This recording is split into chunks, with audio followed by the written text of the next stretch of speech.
नालंदा का नाम किसी के लिए अपरिचित नहीं है। नालंदा हमारे देश के महत्वपूर्ण पुरातात्विक नगरों में है और यहाँ कभी गुप्त काल में संसार का सबसे महान शिक्षा केंद्र हुआ करता था। लेकिन इतिहासकार बताते हैं कि मध्यकाल में 12वीं शताब्दी के आसपास में यहाँ का महान शिक्षा केंद्र मुस्लिम आक्रांता बख्तियार खिलजी के आक्रमण से ध्वस्त हो गया और इसके बाद नालंदा कई शताब्दियों तक गुमनामी के अंधेरे में खोया रहा। ब्रिटिश काल में नालंदा को फिर से जाना पहचाना गया और इसका श्रेय ब्रिटिश पुरातत्वविद अलेक्जेंडर कनिंघम को दिया जाता है। अब नालंदा बिहार का ही नहीं बल्कि पूरे भारत का एक बहुत ही महत्वपूर्ण पुरातात्विक स्थल है। इसे यूनेस्को ने भी विश्व दाय धरोहर सूची में शामिल किया है।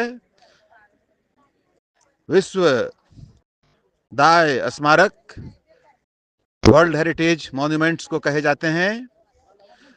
नालंदा में सालों भर अब पर्यटकों का आना जाना लगा रहता है और यहाँ के पुरातात्विक स्थलों की सुरक्षा और संरक्षण के काम पर भी सरकार ध्यान दे रही है। नालंदा एक बेहद सुंदर जगह है और यहाँ भारतीय पुरातत्व सर्वेक्षण ने अपना एक साइट संग्रहालय भी स्थापित किया है। नालंदा में संस्कृति विभाग ने नव नालंदा महाविहार नाम के एक विश्वविद्यालय को भी स्थापित किया है। बिहार सरकार ने भी यहाँ पर नालंदा खुला विश्वविद्यालय की स्थापना की है और धीरे धीरे यह नगर अब उन्नति और प्रगति के पथ पर आगे बढ़ रहा है। नालंदा से राजीव कुमार झा की रिपोर्ट।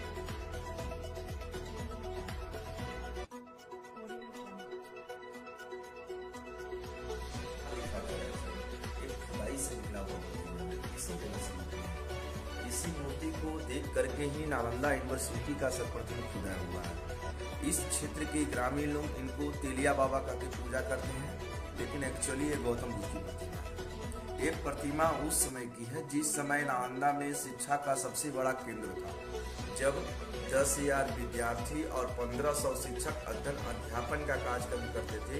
तो चूंकि विद्यार्थी ने ही कला का प्रदर्शन किया, ये जो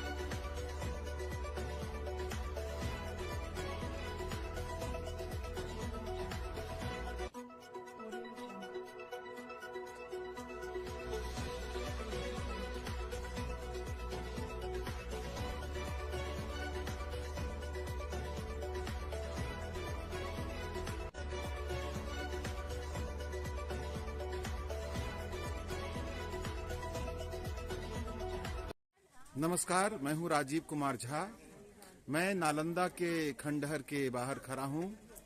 नालंदा के बारे में आप सभी जानते हैं कि यह बिहार का बौद्ध धर्म स्थल कभी शिक्षा का प्राचीन केंद्र हुआ करता था और यहाँ पर ह्वेनसांग ने भी शिक्षा प्राप्त की थी। नालंदा विश्वविद्यालय की स्थापना गुप्त सम्राट कुमार गुप्त के द्वारा की गई थी और बाद में मुस्लिम काल में यह शिक्षा का महान केंद्र विध्वंस का शिकार हो गया और फिर ब्रिटिश काल में जनरल कनिंघम ने इस स्थल की खोज की और अब यह सारी दुनिया के प्रमुख पुरातात्विक स्थलों में शुमार है। नालंदा विश्वविद्यालय के खंडहर को देखने के लिए यहाँ हजारों लोग आते हैं और यहाँ दिन भर चहल पहल बनी रहती है। नालंदा से राजीव कुमार झा।